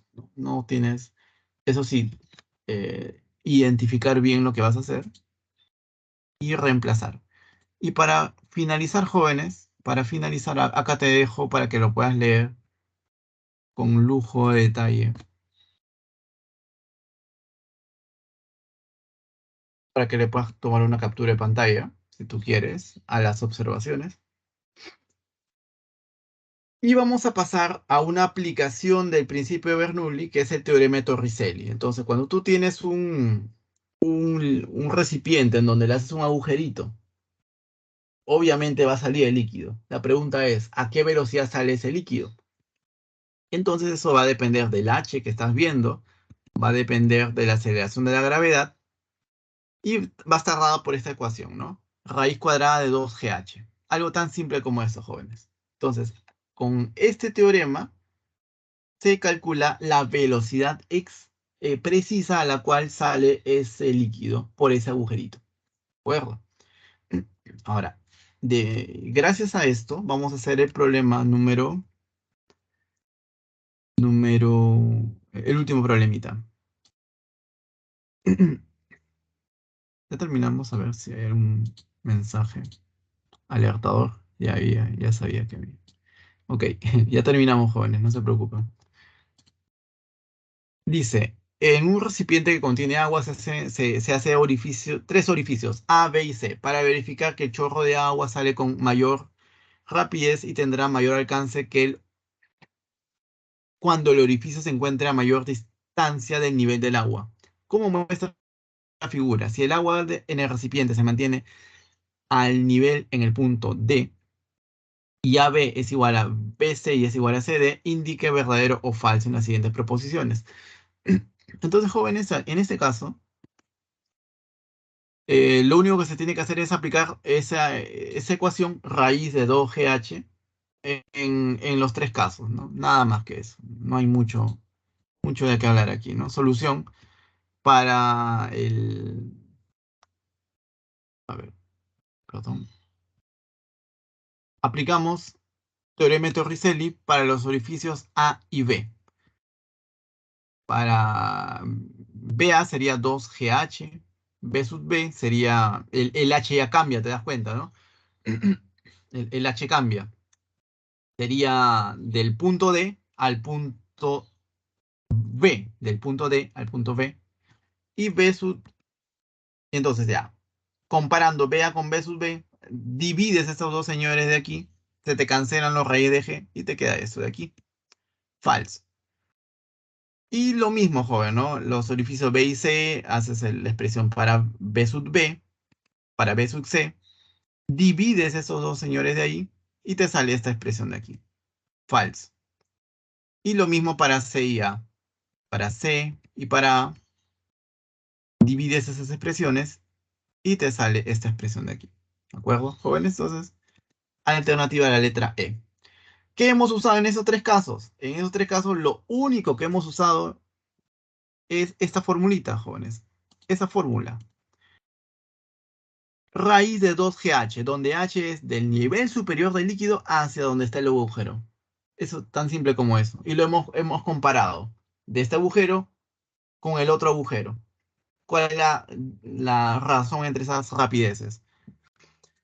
Y para terminar, jóvenes, acá te dejo ya para que le tomes una captura de pantalla a la viscosidad, a la expresión de la viscosidad. Y con eso cerramos, jóvenes. Tomas una captura de pantalla. Ok. Muy bien. Con eso cerramos. Y antes de irnos, vamos a dictar las claves de los problemitas. Problemas propuestos. Pregunta número 1, la letra E. 2, la letra A. 3, la letra B. 4, la letra D. 5, la letra D. 6, la letra C. Y 7, la letra C. Muy bien, jóvenes, muchas gracias por su atención. La próxima semana regresamos con el método ya usual. Así que Gracias, profesor. cuídense bastante. Adiós, Hasta luego. profesor. Sí, Solo que repasar. Hasta luego, profesor. listo. Hasta luego, jóvenes. Cuídense. Chao, chao.